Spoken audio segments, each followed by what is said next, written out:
Bueno,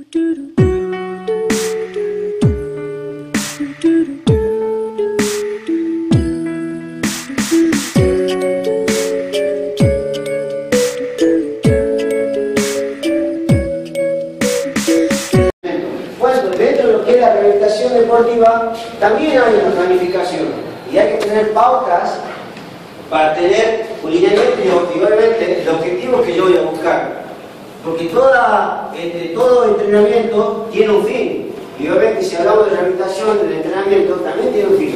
Entonces, primeramente hablan dos palabras muy importantes dentro de la rehabilitación deportiva: el tratamiento sistemático. ¿Cómo es un tratamiento sistemático? La cuestión es que yo tengo que marcar un objetivo y a partir de ese objetivo tengo que delimitar si el trabajo va a ser progresivo y de qué manera va a ser progresivo. Por eso se llama sistemático. Tiene que cumplirse una forma, una manera de realizar la rehabilitación deportiva. Y por otro lado, función normal, porque sí o sí cuando hablamos de entrenamiento de rehabilitación, medianamente casi del 80 al 90% la persona tiene que tener su movimiento articular medianamente normal. No sé si le ha pasado a ustedes, pero la mayoría que yo las hice, las personas que yo recuperé los ligamentos cruzados, han quedado secuelas. ¿En qué sentido? Hay un acortamiento. ¿El acortamiento es cuál? Es difícil de qué? La reguera. Esto, si me operan del cruzado derecho, en este caso, ¿sí? Hay un pequeño acortamiento. Medianamente, los estudios que salieron hace de 2014, 2013, perdón, han demostrado que dentro de la rehabilitación de los eventos cruzados anterior o posterior tiene una adaptación entre 24 hasta, por decirle, 30 meses. O sea, te quiere decir 2 años, 3 años aproximadamente, para que medianamente pueda tener alguna normalidad en la pierna. O sea, normalidad significa que ya no se note la regresión. No todos, pero la regla general pasa eso. Pero hay algunos que llevan más tiempo y algunos que terminan la rehabilitación a los 6, 8 meses, medianamente ya camina normal, no camina con la reguera. Depende del tipo de la operación. Todavía no llegamos ahí, pero sí, depende, eso va a depender del tiempo de recuperación. ¿Ah? Ahora depende si la lumbalgia mayormente es crónica. No, o sea, lo que... Es otra cosa para hablar. Creo que lo que me refiero es que usualmente se operaba el ligamento cruzado con el tendinoso tibiano. Y por ejemplo a mí, a Facu, me han operado con el... ¿Tendinoso? Claro. Sí, por eso digo, ahora lo que hace 5 años atrás y allá hace 10 años atrás en Canadá, Estados Unidos, España, ya operaban de esa manera. Acá hace 5 años llegó eso, y Uruguay llegó hace 2 o 3 años acá. ¿Sí? El que empezó a operar de eso fue Alejandro Jerez. Después empezaron los otros a meterle pila con eso. Es más, creo que hace 2 años nomás que empezaron a operar acá. Pero tiene que ver con la flexión, porque por ejemplo... Con la flexibilidad que tiene el músculo primero, y por otro lado que le da flexibilidad al tendón, en este caso al tendón que se rompió. Porque cuanto más flexibilidad tenga el tendón para poderse recuperar, menor tiempo te lleva para la rehabilitación. Ese es otro tema. Ya vamos a llegar y vamos a hablar bien y vamos a hablar de los cruzados. No, de bien. Objetivo del entrenamiento de la rehabilitación, Ahí está, Miren, yo sí o sí, para marcar el objetivo del entrenamiento de la rehabilitación, pienso acá primero. Hablamos de rehabilitación, acá, ¿no? Ahora acá. Pues yo veo que esto va a ser nuestro eje, y vamos a venir acá arriba, vamos a ir abajo. Pero lo que siempre va a ser nuestro eje. Lo primero que siempre vamos a dar mucha bola en estas primeras clases va a ser esto. Pero nuestra introducción es la rehabilitación.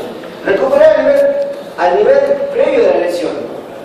Lo que te decía hace rato, medianamente recuperar entre un 80 o un 90% el grado donde se pueda mover la zona articular operada. Segundo, el menor tiempo posible. Y ahí vamos a hablar un poquito de lo que es las operaciones. Dependiendo de cómo te van a operar y qué es lo que te van a injertar, va a ser tu recuperación. Y la tercera cosa importante es la prevención. ¿Cómo no caer otra vez en la misma lesión? Yo tengo un sujeto que se rompió los cruzados 2 veces, la misma pierna. Mala genética. No, una cuestión de una mala rehabilitación. Porque a mí cuando ya la segunda vez superaron, me vino a buscar, me vino a ver y ahora estamos recuperando. Y ya hace ya como un año que ya está sin ningún problema. Hay que ver siempre cómo es la cuestión de la operación, porque es muy importante, por eso yo decía cuando yo hacía mi presentación sobre este proyecto de la rehabilitación deportiva con ustedes, la importancia que tiene que tener un profe de educación física en participar en una operación.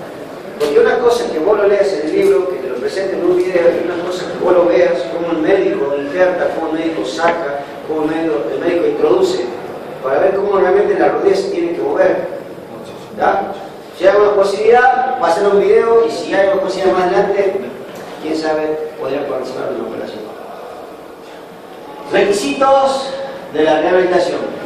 Rehabilitar no solo para jugar, o sea, que no es la historia que yo lo preparo a un determinado jugador para que rápidamente vuelva a jugar, sino tener que rehabilitarlo ¿para qué? Para que afronte una cuestión del contexto que le rodea, porque todo jugador, hablo ahora de jugador, no de persona rehabilitada, el jugador que quiere volver a jugar siempre tiene un miedo, el miedo de ir a chocar, el miedo de ir al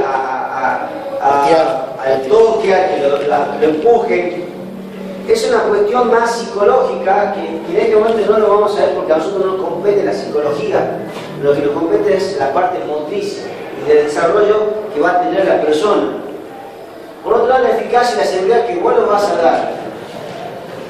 Los modelos de prestación deportiva, que estos son los modelos que vamos a presentar para que los modelos o métodos que vas a presentar al sujeto para, obviamente, poderlo rehabilitar. La progresión del ámbito de trabajo. A ver chicos, lo que vamos a ver es un pañuelo que tenemos que ver en este año, ¿sí? La progresión del ámbito de trabajo, cómo lo vas a ir evolucionando. Por ejemplo, una de las cuestiones muy básicas dentro de la rehabilitación es el gimnasio, y dentro del gimnasio también tiene que haber los derivados. ¿Derivados en qué sentido? Los trabajos en arena, los trabajos en suelo duro, en el suelo en tierra y en suelo de piedra. Hay un estudio que yo estoy tratando de explicar lo que es la rehabilitación deportiva, la rehabilitación en los trabajos de piedra, cómo realmente se busca la inestabilidad del tobillo y de la rodilla a través del movimiento sobre la piedra. Y ya lo vamos a ver. Ya está lo nombrado, miren, la disciplina deportiva, funciones puestos de deporte, etcétera, etcétera. Esto lo nombramos, esto lo vamos a ver más adelante.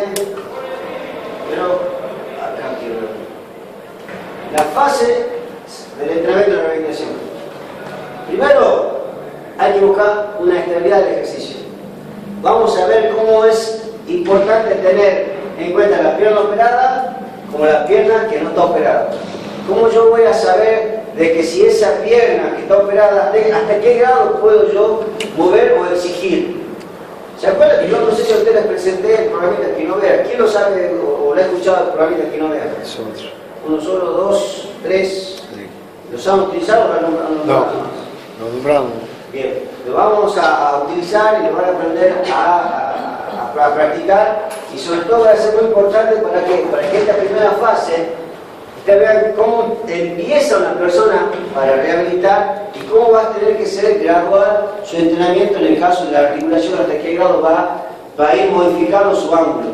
La posibilidad de la carga, qué entrenamiento puede hacer. No hablo acá de sobrecarga, sino hablo de la carga del trabajo que vas a hacer, la cantidad de flexibilidad que lo vas a utilizar, la cantidad de propioceptivo que lo vas a utilizar al sujeto, la posibilidad de esfuerzo que le vas a ver o le vas a dar a la persona que le estás rehabilitando, posibilidad de esfuerzo habitual, la otra posibilidad del esfuerzo deportivo. Cuando hablamos del esfuerzo deportivo acá, vuelvo a recalcar, no hablo solamente de aquella que hace deporte, ¿sí? Sino aquellos que realmente quieren volver a tener su vida normal, de aquella vieja que se rompió la cadera, quiere volver a ser actividad física, quiere caminar, quiere comprar cebolla, quiere hacer caminar el perro. Bueno, la cuestión es poder otra vez volver a su estado normal y que vuelva a tener su actividad que hacía todos los días.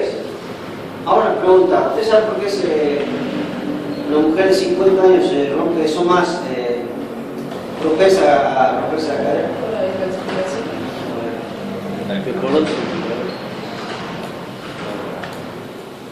Ahora, ¿por qué se produce la descalcificación? Por el periodo. No, pues, ¿cómo se llama? Cuando deja de venir, ¿cómo se llama? Menopausia. Menopausia. También por el embarazo. Claro. También son consecuencias, son sumatorias, no consecuencias, sumatorias. Te voy a tomar el chile. Chicho, ¿qué me hiciste? Otra cosa, dentro de lo que es el incremento de la rehabilitación, vamos también a tener un parámetro que son los macros, mesos, micros. Eso lo escucharon en el incremento deportivo, no hace falta repetir, ustedes lo conocen bien. Porque sí o sí yo tengo que tener una planificación de cómo yo voy a recuperar a la persona, de cómo yo voy a agarrar a esa persona a empezar desde el primer día y cómo tengo que empezar a trabajar.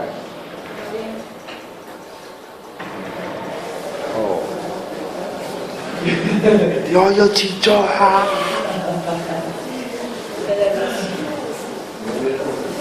El Chicho de costado. Dale, mamita. Dale. ¿Qué? Yo grabo y hace ¡puc!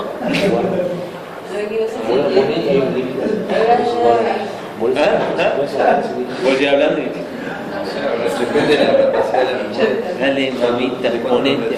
Mía tiene poder mochita, igual tiene que fijarse El objetivo de la rehabilitación se guarda. tenemos por un lado a corto plazo o a largo plazo. A ver, nómbrame alguno que pueda ser a corto plazo dentro de la rehabilitación. ¿Qué sería lo mismo? La esguince, una distensión muscular, una contractura. Hipertensión. ¿Ah? ¿Qué? Hipertensión. Y dependiendo de cómo en qué zona es. Claro, o sea, la tensión del brazo un poco más y ahí también te lesiona. Creo que es. Una hipertensión. Yo llamaría como Digamos, una distensión. Claro, antes de la distensión, digamos, pero igual te lo lesiona, digamos. Pasa que, a ver. Va, escuché, digamos. No, bien. Una cuestión muy. A ver, lo que se está viendo hoy en día, que a veces tratamos de agregar nombres a algo que ya es. Como vamos a decir hipertensión, lo que ya se opina es una distensión. Solamente se le agrega ese extra que quieren nombrarlo por nombrarla. ¿Y por qué se llama distensión? Porque o sea, la articulación se distancia de lo que es. La distensión tiene que ser, por ejemplo, vos estás con el buzo arrugado, está así, o está así. No, la piel. Claro. Entonces vos cuando hay una distensión es, te tiraste el buzo, ¿sí? Se tira el buzo, ¿sí? Y cuando vuelve el buzo, en este caso, y cuando en el caso vuelve el músculo, no vuelve a su estado normal. Pues es una distensión, una cuestión de una sensibilidad en esa zona por una cuestión de una actividad no predeterminada o una actividad brusca, ¿no? Un movimiento brusco. Un elástico, ¿no? Y algo así, por ejemplo, el típico distensión que tenemos con el calzoncillo de los muchachos cuando ya está muy gastado, el elástico de... Son chinos. Claro, queda así medio suelto, bueno, ahí no queda así la distensión.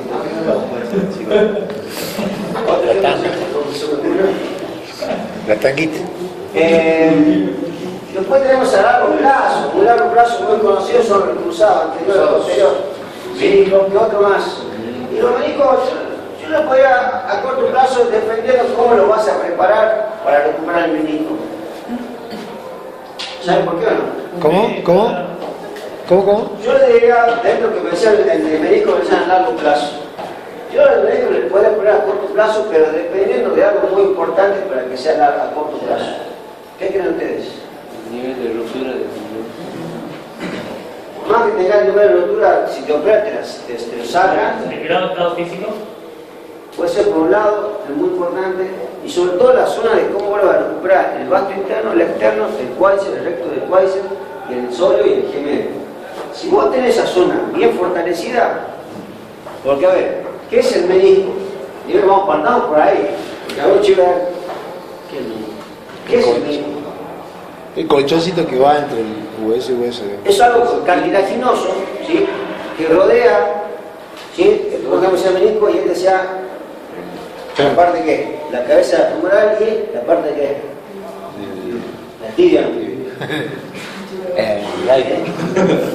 Esto, constantemente saltar, hacer es una cuestión que hace que esto no choque hueso contra hueso.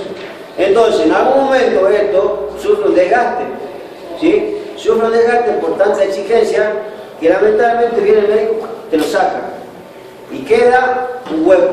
La primera vez queda un hueco, la primera etapa. Luego, con el correr del tiempo, por eso que algunos a la larga, entre los 40 en adelante, empiezan a sufrir artrosis, ¿sí? En la rodilla, por la cuestión del choque del hueso, descalcificación, etcétera, etcétera.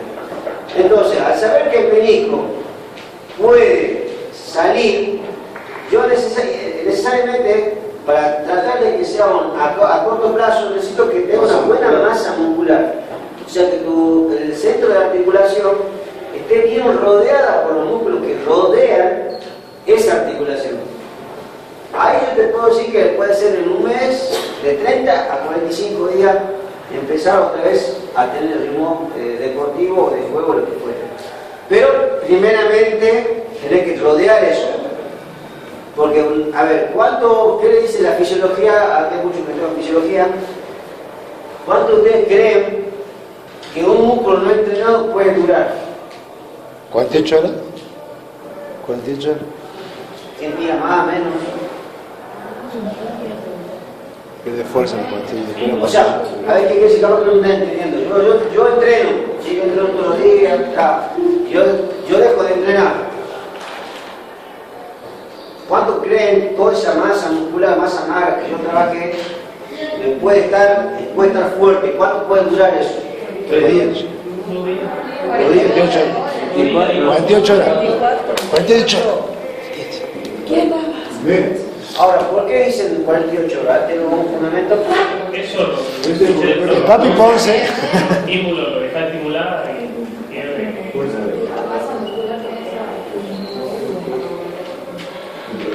48 horas.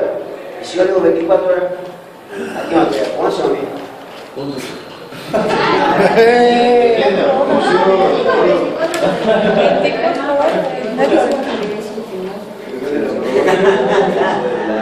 No me diga eso, profe, que me muero, voy a todo el día al gimnasio. En la poca experiencia que tengo, y esto lo medí. A ver, ¿cómo lo medí yo? No hice una... Ay, se me va siempre el nombre. ¿Qué era, profe? Se mete la hoja y saca la biopsia.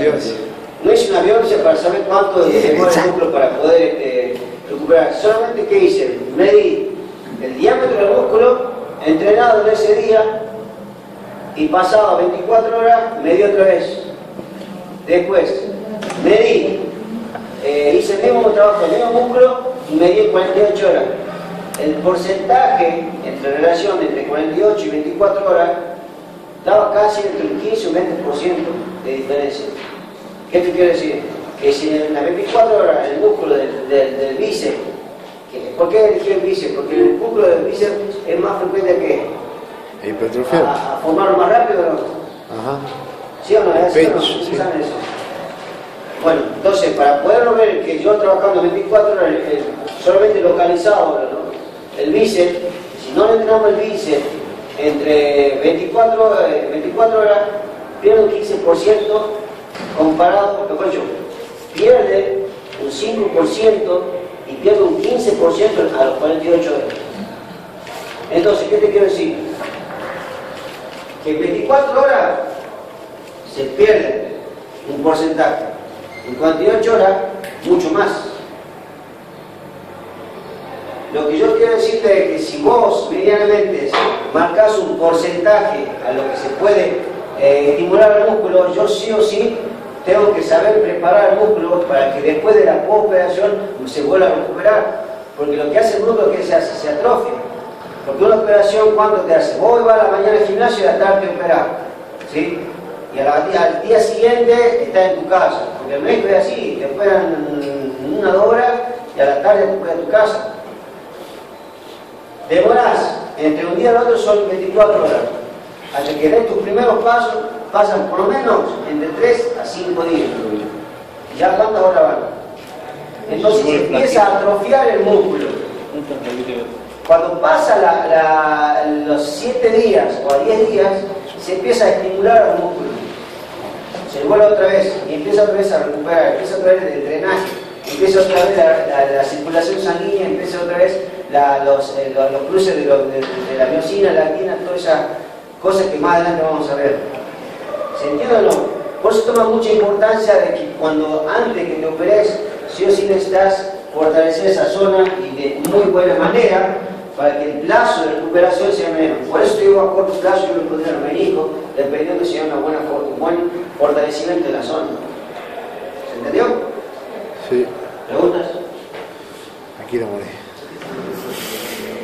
4 horas. Cuando yo le hacía el testeo de recién, ¿cuántos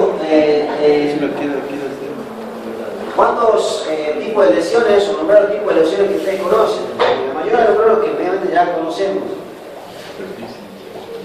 Que en realidad sí son algunos, pero lo que no vive mucho es un poquito lo que es la pubalgia, que es algo muy típico que podemos tener. Porque la pubalgia es algo muy propenso a lesionarse. ¿Y por qué se opera la pubalgia? Porque imagínate, cuando te operas la pubalgia, porque después se vuelve. es que ya si no te operas, a ver, si vos haces ejercicio, es que mejor si querés seguir haciendo ejercicio, tener pubalgia. ¿Qué es la pubalgia? Sí, específicamente, ¿qué?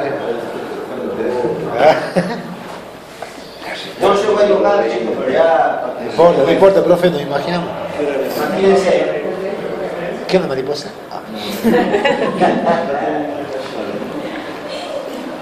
Cadera.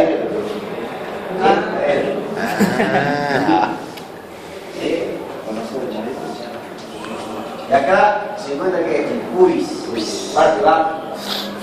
¿Sí o no? Sí. Cadera, pubis, acá. ¿Sí? Bueno, ¿cuándo ocurre esto en la pubalgia? Cuando yo hago mucha fricción. La pubalgia es algo cartilaginoso, gelatinoso, evita que el rozamiento de estas dos cosas, ¿qué son? ¿Cómo se llama? Los huesos de las crestas. ¿Verdad? Este puntito de la pubalgia. Ese puntito es lo que no permite que roce. Ahora, cuando yo hago una patada excesiva, cuando doy una patada hacia adelante o llevo una patada hacia atrás, hay normalmente la gente que me dice, me duele acá, y cuando me dice a mí, puede tener una cuestión, una inflamación que se irradia la inflamación, y empieza a tener dolor y la zona empieza a subir el dolor. ¿Se entiende o no? Sí. Ahora, cuando esto sucede, ¿sí? Cuando esto sucede,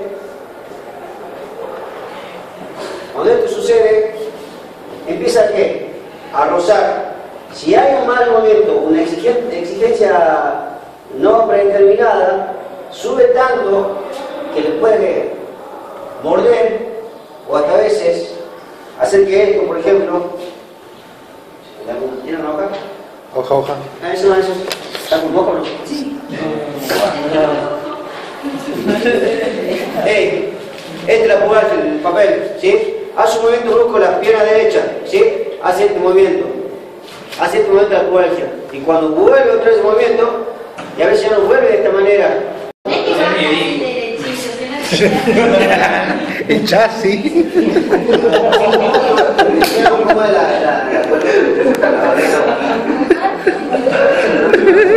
digo, pero la columna, la derecha de la columna. Que no les parió, sí. La parte sí, pero también puede ser por ejemplo de una mala postura y sobre todo una desviación de columna. Mala genética. ¿Cuánto tenés la? Antes ya pasado, pero yo hice ejercicio. Está bien, pero si vos tenés el primer día, no es eso, realmente es difícil fortalecer. ¿Para qué? Para que primero baje la inflamación y luego tenés que hacer la prevención y fortalecer el Para mí no es que no me duele, sino que hay cosas que no puedo hacer todavía. Por eso no doy una nueva teléfono. Siempre eso es médica. Por decimos instituto. A ver, vamos terminando por hoy. Factores que condicionan la determinación de los objetivos. No tiene más preguntas, ¿no? Tipo de deporte. Sí, un montón, pero Por ejemplo, el rugbyista tiene una lesión muy importante, el rugbyista. O sea, más comunes. El tenista tiene también sus lesiones más comunes. El basquetbolista tiene sus lesiones más comunes. Y sobre todo, lo que yo estoy viendo hoy en día, que estoy entrenando un boxeador semiprofesional, que están teniendo mejor dicho, el boxeador tiene algo muy particular en sus lesiones. Más sobre todo en la muñeca y en el hombro, sobre todo en los movimientos rotadores y en el músculo del trapecio, por la exigencia que tiene el antagonista con el agonista, por la aplicación de fuerza. yo tengo mal el manito rotado. ¿Hace cuánto tenés? Hace 3 semanas ya. Estoy con inyectables. Sí, tengo inyectables todo. Después limar el huesito y para que baje la inflamación, porque a veces tuve un deslizamiento ahí, jodido, no puede levantarse. Sí, dice que el peo no pasó al supraespinoso. Tiempo restante de la temporada, o sea cuánto va a recuperar la persona. ¿Cómo tanto el tronco? Vamos a ver el entrenamiento, factores del deporte, cómo evoluciona la lesión, si el calzado, la alimentación, etc. Factores psicológicos, que no me quiero meter mucho ahí porque no me compete. Sí me gustaría meter mucho lo que es la nutrición deportiva para que ustedes entiendan lo que es la nutrición deportiva desde otro ámbito. ¿Sí? Desde otro ámbito. ¿Quién agarró nutrición deportiva? Ya sé. Papá.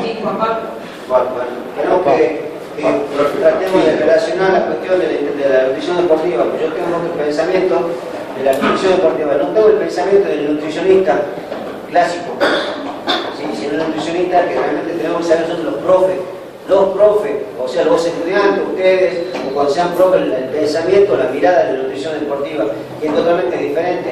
No me sirve nada saber cuántas kilocalorías tiene una factura, pero si no saber cómo lo voy a gastar y en qué momento lo voy a gastar. ¿Sí? ¿Qué voy a tomar si la persona que estoy entrenando está haciendo una rehabilitación? La articulación necesita también una suplementación. Si tengo que utilizar el L-carnitina o no utilizo el L-carnitina, si utilizo algún corticoide o no corticoide, es bueno utilizar el corticoide o no en la rehabilitación. ¿Se entiende o no? Alguna suplementación, por ejemplo, el Veroca con el Animaflex. Ahí, todas esas cosas, qué beneficios tienen. Espero que por lo menos el profe les diga los parámetros de cuánto tiene esas cosas para poder realmente sumar y decir, bueno, me conviene tomar el Veroca o el otro. Porque también depende del organismo de todos. Yo les decía a ustedes, si a mí me puede servir el Veroca, a ella no le va a ser el magnesino, o no le puede ser el Veroca. Me siento daño plus. ¿Entienden? ¿Alguna pregunta? Muchas. ¿Tiene muchas preguntas? Sí. Bueno, por ahí nomás, déjame que pase la lista. Sí, la conozco. No, termina más, no me... No, creo que